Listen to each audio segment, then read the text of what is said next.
Bien-aimés, je vous dis bonjour, je vous dis bon après-midi et bienvenue dans cette session de Colossiens. Le livre de Colossiens au chapitre 3 à partir du verset 1 au verset 17. Alors aujourd'hui, le Seigneur nous fait grâce de parcourir ce livre écrit par l'apôtre Paul. Alléluia. Paul, ici, dans le livre de Colossiens, nous fait savoir qui nous sommes. L'homme nouveau en Jésus-Christ. Qui nous étions et qui nous sommes. Et ce que nous devons faire pour rester, pour rentrer dans la grâce que le Seigneur nous a accordée, pour rester dans la gloire. Alléluia. Car il dit que nous avons été ressuscités avec Jésus. Nous avons été ressuscités en acceptant Jésus-Christ comme Seigneur et Sauveur. Alors, bien-aimés, je vais devoir lire le texte rapidement. Il n'est pas très long afin que nous comprenions le background, afin que nous saisissions de quoi il s'agit, de quoi est-ce que nous allons parler pendant ces quelques minutes. Colossiens chapitre 3 à partir du verset 1 à 17.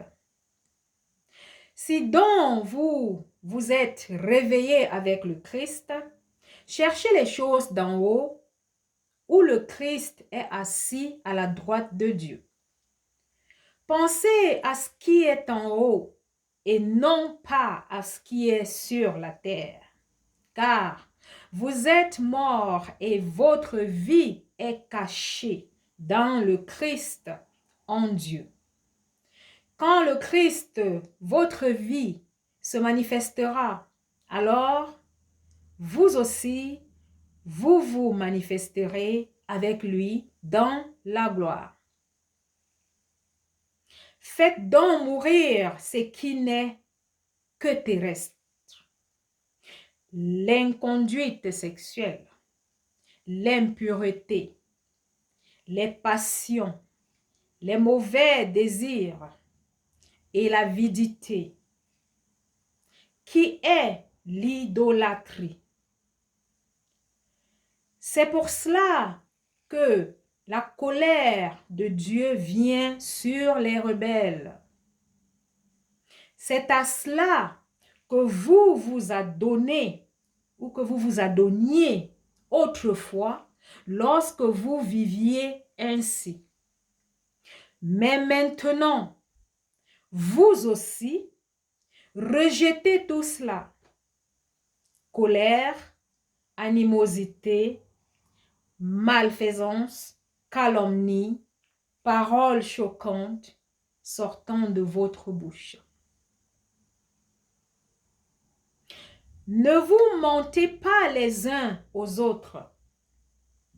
Vous vous êtes dépouillés de l'homme ancien avec ses agissements et vous avez revêtu le nouveau qui se renouvelle en vue de la connaissance selon l'image de celui qui l'a créé.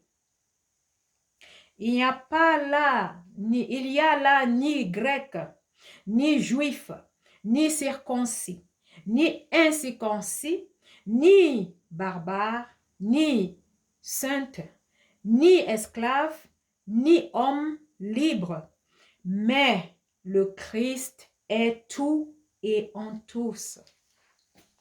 Ainsi donc, vous qui êtes choisis par Dieu, saints et bien-aimés, revêtez-vous d'une tendresse magnanime, de bonté, d'humilité, de douceur, de patience.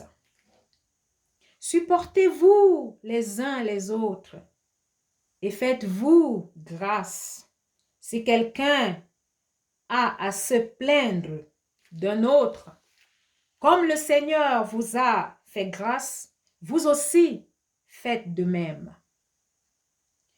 Mais par-dessus tout, revêtez-vous de l'amour qui est le lien parfait. Que la paix du Christ à laquelle vous avez été appelés en un seul corps règne dans votre cœur, soyez reconnaissants. Que la parole du Christ habite en vous avec toute sa richesse. Instruisez-vous et avertissez-vous en toute sagesse par des cantiques, des hymnes, des chants spirituels dans la grâce, chantez à Dieu de tout votre cœur. Quoi que vous fassiez en parole ou en œuvre, faites tout au nom du Seigneur Jésus, en rendant grâce par lui à Dieu le Père. Alléluia. Gloire à Jésus bien-aimé. Bien-aimés, nous sommes dans un texte du livre de Colossiens adressé par Paul aux Colossiens. Alléluia. Ici, Paul en même temps nous rappelle, en tant que chrétiens bien-aimés, que nous sommes ressuscités avec Jésus-Christ. Qu'est-ce que ça veut dire? Nous étions dans le monde, nous étions pécheurs, et Dieu a tant aimé le monde qu'il envoya son Fils unique afin que quiconque croit en lui soit sauvé. Bien-aimés, donc par la grâce de Dieu, nous avons été sauvés, nous sommes morts avec Jésus et nous sommes ressuscités avec lui. À la croix, il a payé pour les péchés de chacun de nous. Alléluia. Et étant ressuscité avec Jésus, bien-aimé, l'apôtre Paul, ici dans le livre de Colossiens, nous rappelle en fait qui nous sommes en Jésus-Christ. Il ne nous rappelle seulement pas, bien-aimé, il prend des exemples pour nous parler de qui nous étions. Alléluia. Il a des qualificatifs par rapport aux agissements d'un homme